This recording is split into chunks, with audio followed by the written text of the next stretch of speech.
Case number 77, B 419. The court finds the defendant, Lewis Miller, guilty. The bailiff's voice boomed across the lobby. My son-in-law, David, clapped a hand on my shoulder, his grip a little too tight, his smile a little too wide. See, Dad? All taken care of. Just a slap on the wrist and a $10,000 fine.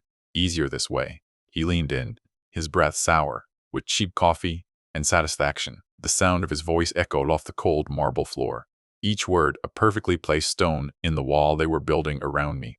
My daughter, Clara, stood beside him, twisting the strap of her purse, her gaze fixed on the floor. She couldn't skip me. David's chuckle was low and venomous. Don't look so grim, Louis.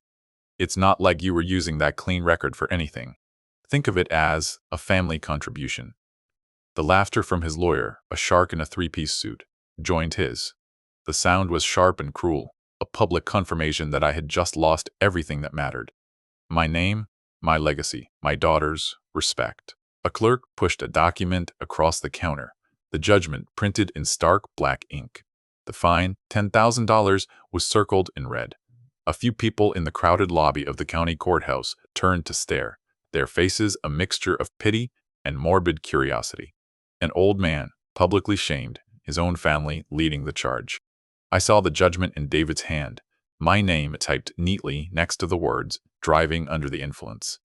He was cornering me, using procedure and paperwork as his weapons, making the lie official and permanent. But I didn't feel shame. I felt a strange, cold calm settle over me. I looked at David, at his smug, triumphant face, and I allowed the corners of my mouth to lift into a small, quiet smile. I folded my hands behind my back, a habit from a lifetime of patient waiting, of watching the road unwind for endless miles. He thought he had won. He thought the game was over. He had no idea that the most important piece was not yet on the board. He had miscalculated. Badly. The air crackled with unspoken tension. David's smile faltered for a fraction of a second, a flicker of uncertainty in his eyes as he registered my placid demeanor. He expected a broken old man, not this silent stillness. I held his gaze, letting the silence stretch, letting him wonder what he had missed. I was about to open my mouth, to let the first domino fall. But months earlier, it all began with a simple piece of mail, and the familiar smell of my morning coffee turning bitter on my tongue. My house is a quiet place. Has been ever since Nancy passed. The only sounds are the hum of the refrigerator and the ticking of the grandfather clock in the hall. My days have a rhythm. Coffee at 6 a.m., news at 7, a walk, lunch. In the den, a huge map of the United States covers one wall, crisscrossed with lines I drew in black ink over 40 years. Every long haul, every state line, every memory. It's my life story hanging right there. A story of discipline, of clean logs and perfect records. David and Clara visited on Sundays. They'd bring groceries I didn't ask for and fill the quiet with loud, anxious chatter about their lives. David, a sales manager at a local car dealership, always seemed to be appraising my home, his eyes lingering on Nancy's antique furniture. "You know, Louis," he said one afternoon, "this place is way too big for you. The property taxes alone must be a killer. You could downsize, get a nice condo, have some cash left over." His concern was a thin veneer over a raw, hungry greed. Clara would just nod along, her face strained. She used to spend hours with me in the garage, helping me polish my truck. Now she just echoed David's suggestions. "He's right, Dad. It would be easier, less for you to worry about." They saw an old man sitting on an asset, a problem to be managed, not a father to be cherished. The betrayal wasn't a single event. It was a slow erosion, like water wearing away stone, and I was too lost in my own grief to see it happening. It started on a Tuesday in March. I was sorting the mail when I saw the official-looking envelope from the Superior Court of Grant County. I frowned. Grant County was over 300 miles away. I hadn't driven through there in at least a decade. My heart began a slow, heavy drumbeat against my ribs. I slit the envelope open with a kitchen knife. The words leaped off the page. Summons to appear. Charges. Driving under the influence. Reckless endangerment. The date of the infraction was 2 weeks prior. I sank into my kitchen chair, the linoleum cold against my bare feet. It had to be a mistake, a clerical error. I, Lewis Miller, a man who had driven professionally for 42 years without a single moving violation, charged with a DUI? The idea was so absurd it was almost laughable. I spent my life on the road, sober, alert, and responsible. It was the bedrock of my identity. This summons wasn't just an accusation. It was an attack on my entire life work. My first call was to Clara. "Dad, are you okay?" she asked, her voice tight with a strange, prepackaged concern. I explained the summons, my voice steady despite the tremor in my hand. There was a pause on the other end of the line, a beat of silence that was just a little too long. Then I heard David's muffled voice in the background. "Just tell him we'll handle it," he said. Clara came back on. "Don't worry, Dad. David will sort it out. He knows people. It's probably just a mix-up." That weekend, I was in the attic, looking for old tax documents, trying to find anything that could prove where I was on the date of the alleged incident. The air was thick with the scent of dust and cedar. My hand brushed against a wooden box. Inside, nestled in faded blue velvet, was my 2 million-mile safe driving award from the American Trucking Association. It was a heavy brass plaque, engraved with my name and the company logo, a symbol of a lifetime of vigilance, a ghost from a past where my name meant something. I brought it downstairs just as David and Clara were arriving. I set it on the coffee table, the brass catching the afternoon light. David glanced at it. "What's that old thing?" he asked, not with curiosity, but with the dismissive air of someone swatting away a fly. "My 2 million-mile award," I said, a flicker of my old pride surfacing. "No accidents, no tickets, 2 million miles." I ran a thumb over my engraved name, the metal cool and solid under my skin. It felt real. David scoffed, picking it up and weighing it in his hand, before dropping it back on the table with a dull thud. "Honestly, Louis, who cares?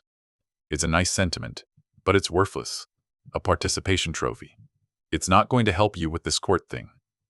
He dismissed 42 years of my life, 2 million miles of perfection, in a single, careless sentence. He saw it as junk, an irrelevant relic. He had no idea what it truly represented or the meticulous records that came with it. A few days later, David sat me down at my own kitchen table. "Okay, Louis, we need to talk strategy," he began, spreading out some papers. "My lawyer says the case against you is pretty solid. They have your name, date of birth, everything." I stared at him. "David, it wasn't me." He waved his hand impatiently. I know. But fighting it will be expensive and messy. A long, drawn-out process. You don't need that stress at your age. At 76, a little smudge on your record is meaningless." That's when I saw it.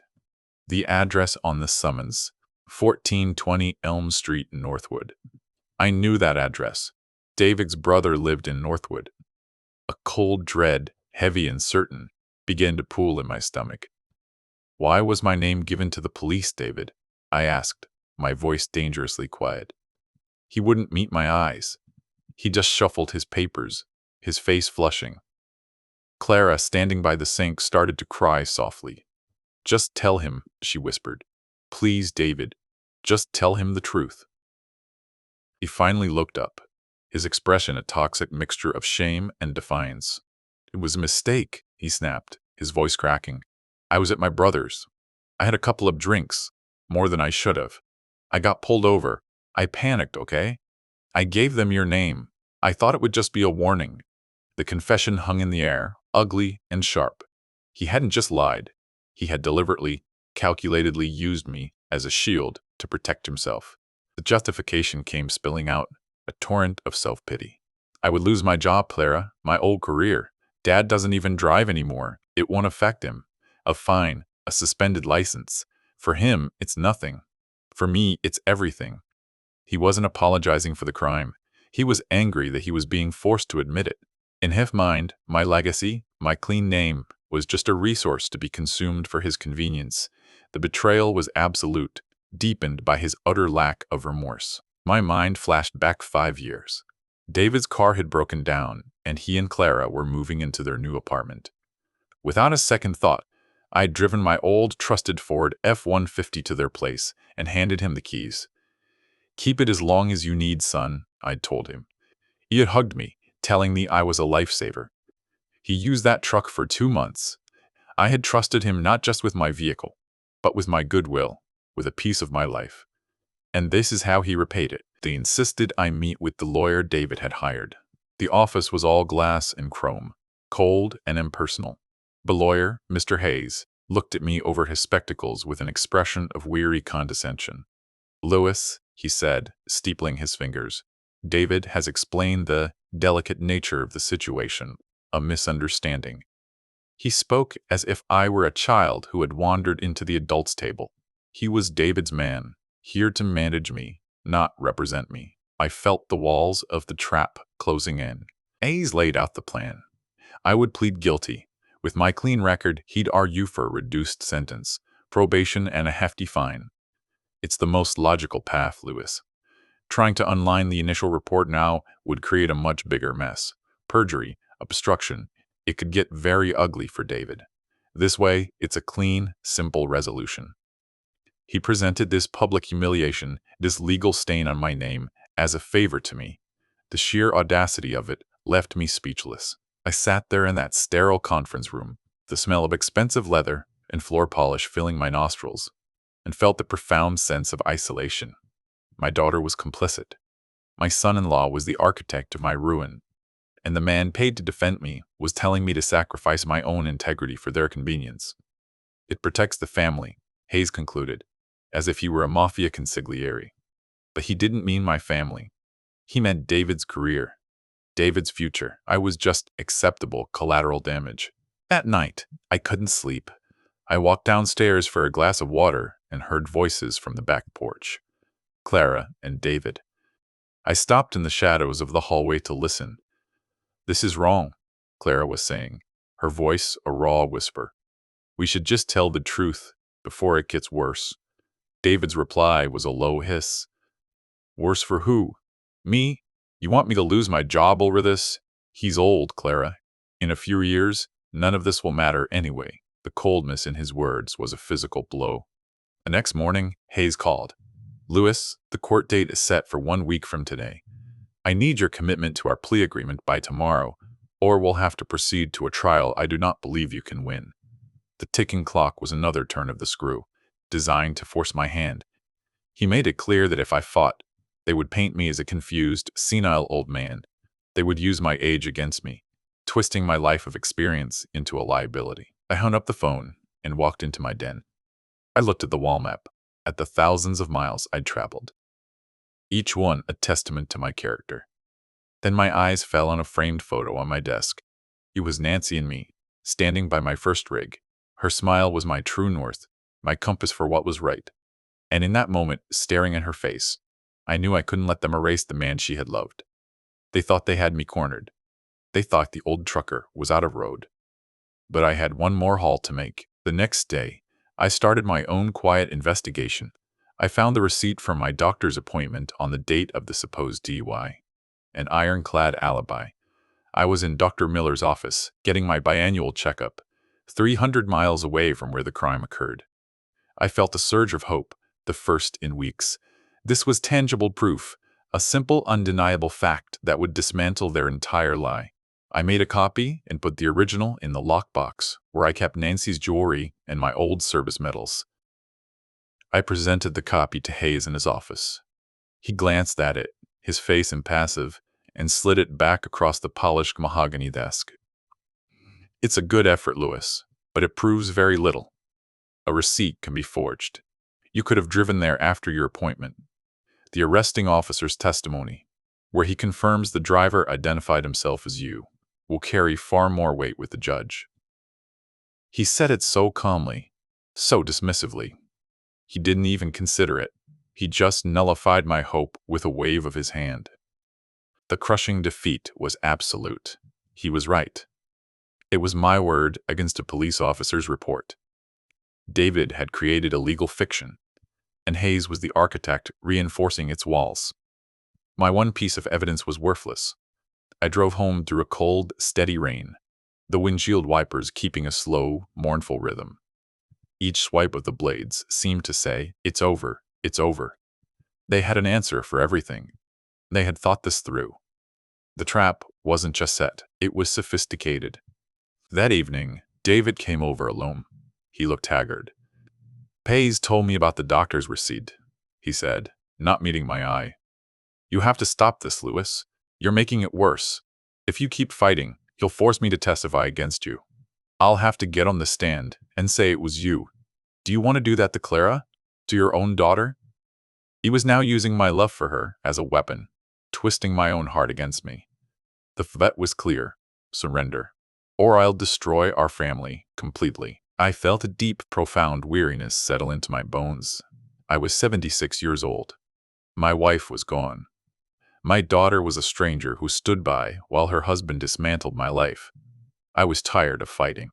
Maybe David was right. Maybe it was easier to just let the lies stand, to fade into the background and let them have their victory. The quiet of my house suddenly felt oppressive, the silence of a tomb.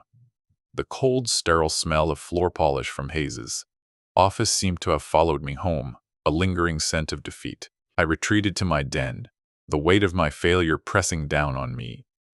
I slumped into my old leather armchair, and my eyes landed on the brass plaque David had tossed aside. My 2 million-mile safe driving award. It sat on the bookshelf, tarnished and ignored. I picked it up, the weight of it familiar in my hands. It felt heavier now, not with pride, but with the full, crushing weight of my loss. This object, the symbol of my life's integrity, was now just a bitter reminder of how little that integrity was worth in the end. I remembered the day they gave it to me. It was at a big company dinner. Nancy was there, wearing her blue dress, her eyes shining with pride. She had held my hand under the table as they called my name. "That's my Lewis," she'd whispered, "the best man on the road." The plaque wasn't just about the miles. It was about her, about the life we built, a life of honesty and hard work. Staring at it now, with her memory so vivid, the betrayal felt like a fresh wound. They weren't just erasing my name. They were erasing hers too. The court date was now just 4 days away. The pressure was immense.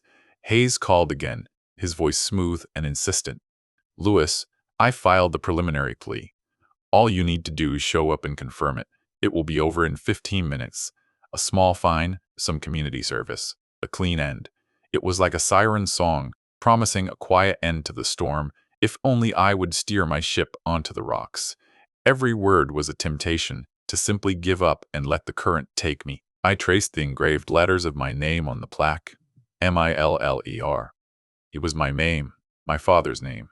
It had meant something once. David was stealing it, and my own daughter was holding the door open for him. The feeling of helplessness was a physical sickness, a sour taste in the back of my throat. I had nothing left to fight with. My evidence was dismissed, my family was against me, and my will was failing. The plaque felt like a tombstone for the man I used to be. And then, as I stared at the official engraving from the American Trucking Association, a thought sparked in the darkness. An association, an official body. They didn't just hand these things out. There was a process, a rigorous, documented, verifiable process. They checked everything: logbooks, service records, state-level DMV abstracts. They verified identity, my identity. The plaque wasn't just a symbol of the past. It was a key, pointing to a lifetime of official records they had overlooked. The real revelation hit me like a jolt of electricity. I pulled out the copy of the police report David had first shown me. I read it again, my eyes scanning the boxes. And there it was: vehicle, license plate, driver's name, and DOB. But under driver's license presented, the box was checked no. I remembered David's excuse. He'd claimed he'd lost his wallet, and they took his details verbally.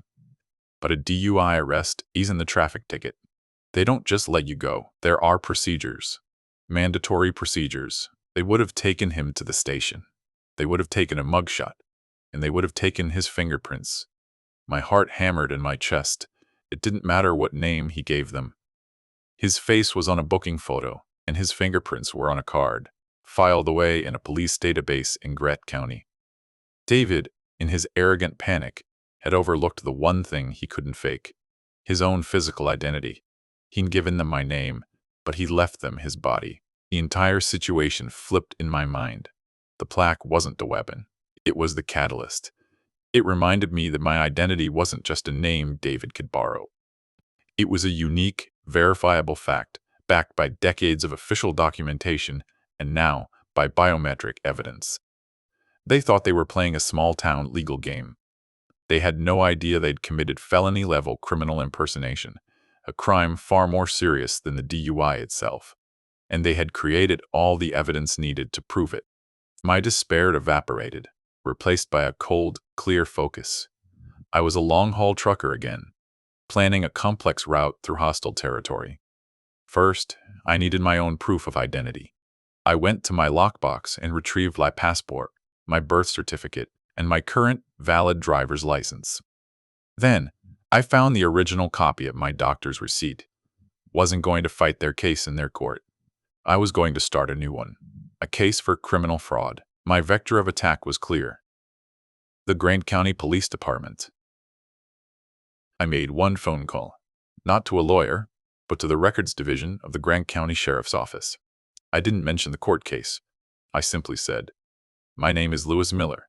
I have reason to believe my identity was used in a criminal matter on March 12th. I would like to come in and file a report of identity theft and provide my fingerprints to clear my name." The woman on the phone was professional and direct. "Yes, sir, you can come in anytime. We can run a comparison." The next 48 hours were a blur of calculated preparation. I didn't tell Clara or David what I was doing. I played the part of the defeated old man. When David called to check in, I was quiet and resigned. "I'll be there on Monday, son," I told him. "We'll do it your way." I could hear the relief in his voice. "That's for the best, Dad. You'll see. It'll all be over soon." He was right about that. It would be over soon. Just not the way he imagined. The day before my trip to Grant County, I sat at my kitchen table and wrote 2 letters. One for Clara, one for the court. I didn't fill them with anger or accusation. I simply stated the facts, calmly and methodically. I explained David's confession, the evidence I had, and the steps I was now taking to reclaim my name. I sealed them in separate envelopes. They were my insurance policy, to be delivered only if something went wrong. Planning for contingencies was second nature. As I prepared to leave, I walked through the quiet house, my home, the place they wanted to sell. The map on the wall, the photos, the worn armchair. They were all witnesses to my life. I wasn't just fighting for a clean record. I was fighting for this, for the right to exist in my own story, not as a footnote in theirs. The smell of Nancy's rose bushes drifted in through the open window, a scent of resolve and quiet strength. It was time to drive. The morning of the court date loomed, but my appointment was not at the courthouse.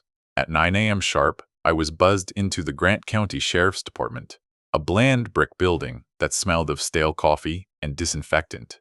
I sat across from a detective named Ortega. She was young, with sharp, intelligent eyes that missed nothing. I laid out my driver's license, my passport, and my birth certificate on her desk. "I believe I am the victim of criminal impersonation," I said, my voice perfectly level. Ortega listened without interruption as I detailed the story, leaving out the family connection for now. I just gave her the facts, the summons, my alibi, my suspicion that another person had given my name. "The arrest report should include a booking photo and fingerprints," I concluded. "If you compare them to me and my prints, you'll find they do not match." She nodded slowly, her expression unreadable.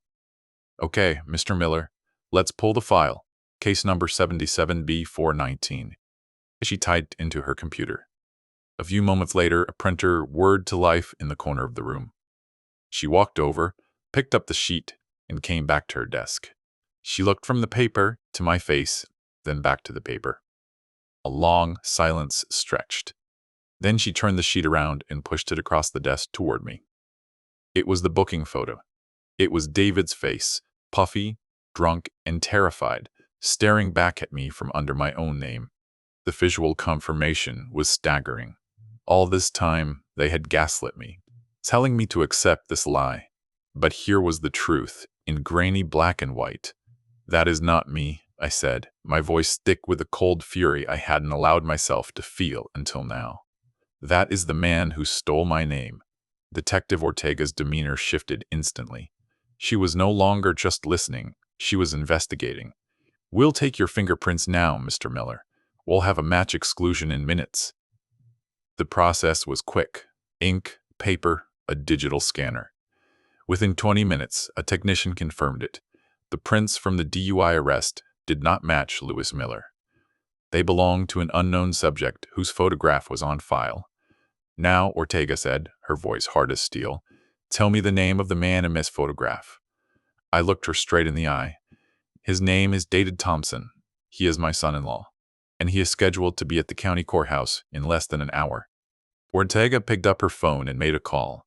Our conversation was short and filled with police jargon, but the outcome was crystal clear. "Yeah, I've got a live one. Felony impersonation, perjury, conspiracy to commit fraud. The victim is in my office right now. The suspect is at the courthouse. Yes, Judge Albright's courtroom." She hung up and looked at me. "A warrant is being issued for his arrest as we speak. We need a formal signed statement from you, Mr. Miller, and then this matter will be resolved." While I gave my official statement, Ortega worked the phones. She spoke to the district attorney's office, then to Judge Albright's clerk. A plan was being set in motion, a legal machine grinding to life, and this time, it was on my side. When I finished signing the affidavit, Ortega handed me a piece of paper.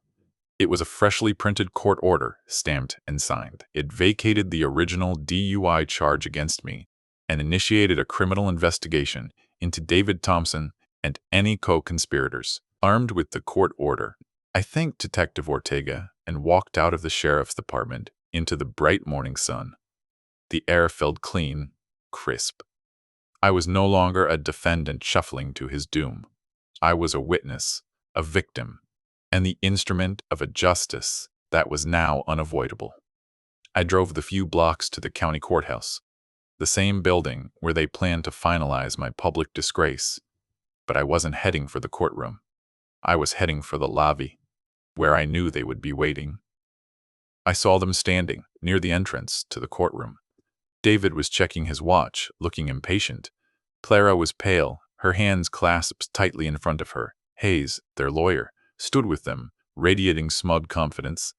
David saw me first, and his face broke into a relieved smile.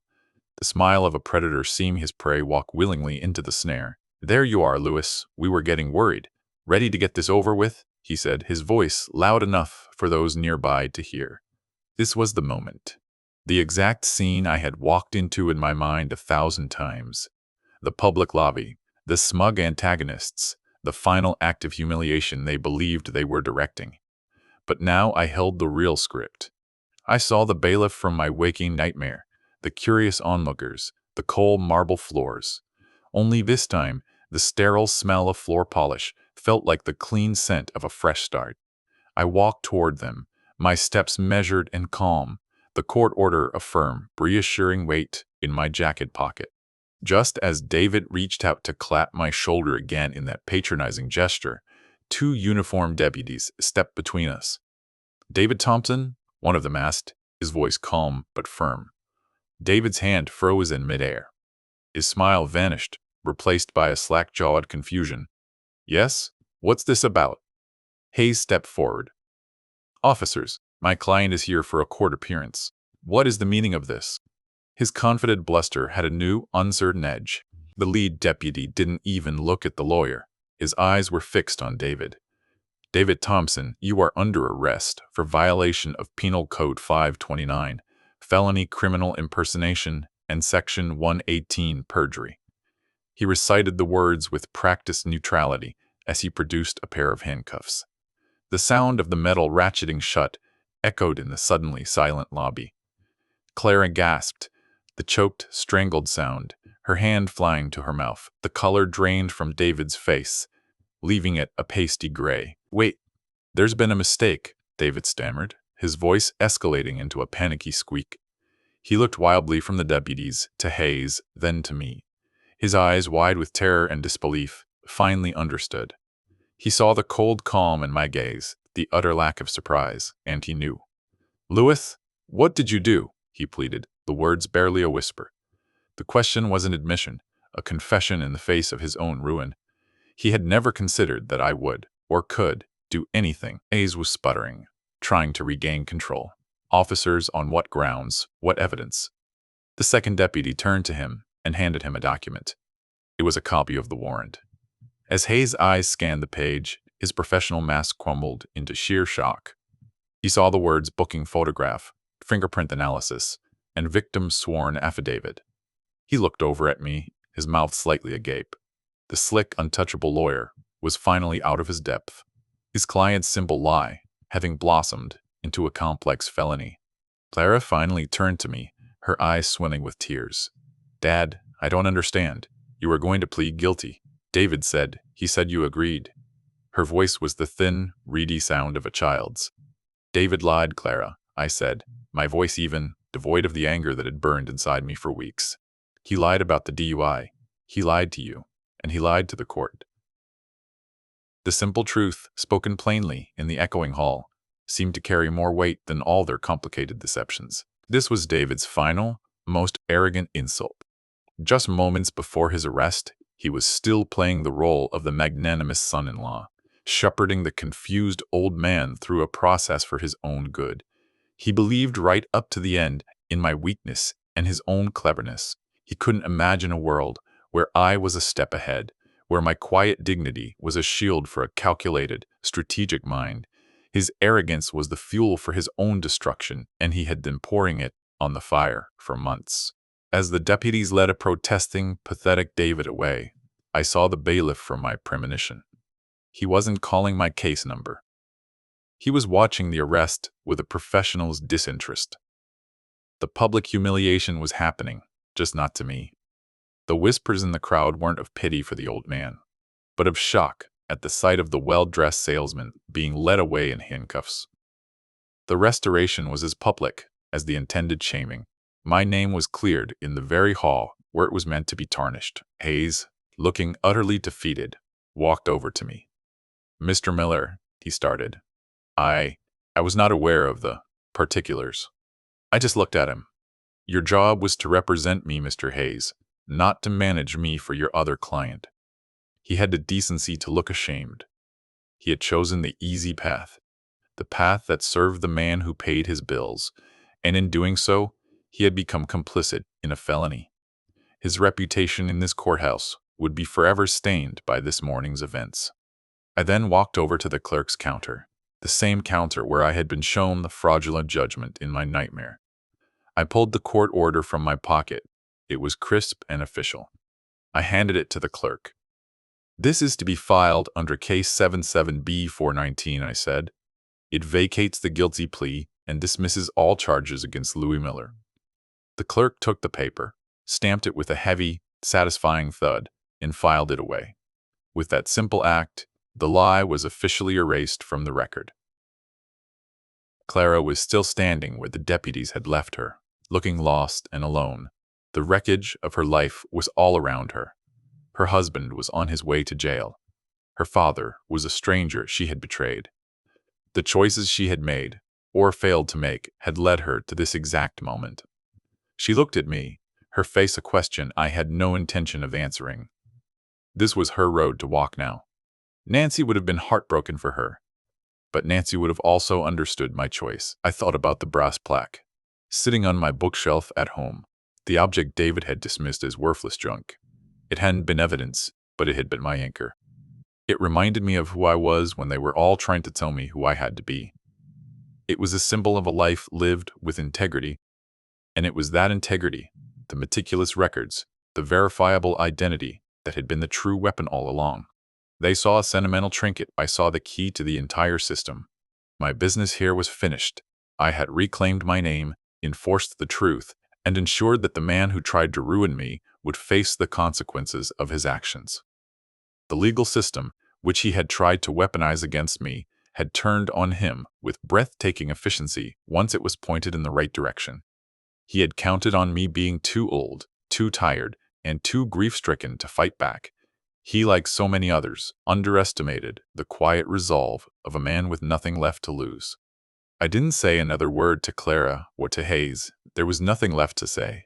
Words were what they used to build their cage of lies. My actions had spoken for me. I turned my back on the drama, on the whispers, on the ruin of my daughter's choices. The cold air of the courthouse lobby felt different now. No longer a place of dread, but one of vindication. The stage was set for them, but the final act was mine. Walking towards the large double doors, I felt the weight of the last few months lift from my shoulders. It was the feeling a driver gets after a long, hard run, when the engine is finally shut down and there is only silence, a sense of completion. I had navigated the treacherous roads of their deceit and brought my cargo, the truth, safely to its destination. Outside, the sun was bright, and the sky was a brilliant, cloudless blue, the kind of sky that promises endless, open road. I stopped on the top step of the courthouse, breathing in the fresh air. I could hear the distant sound of traffic, the murmur of the city, the sounds of a world moving on. And for the first time in a long time, I felt ready to move with it. The map on my wall at home wasn't finished. There were still places to go, even if it was just a drive down the coast to see the ocean. My journey wasn't over. It was just entering a new, quieter territory. My phone buzzed in my pocket. I knew it would be Clara, or maybe even Hayes, with pleas or apologies or demands. I looked at the screen, saw her name, and pressed the button on the side, silencing it without a glance. The conversation was over. The connection was severed. Some things, once broken, cannot be repaired. Trust was one of them. Nancy had always said, "You can't steer a truck that's lost its alignment." My family had lost its alignment long ago. I'd put the phone back in my pocket, walked down the courthouse steps, and never looked back. I got into my old, trusted F-150, the one I'd once lent to David, and turned the key. The engine rumbled to life, a familiar, steady sound. I put the truck in drive, pulled out into the street, and headed for the highway. It was time to go home.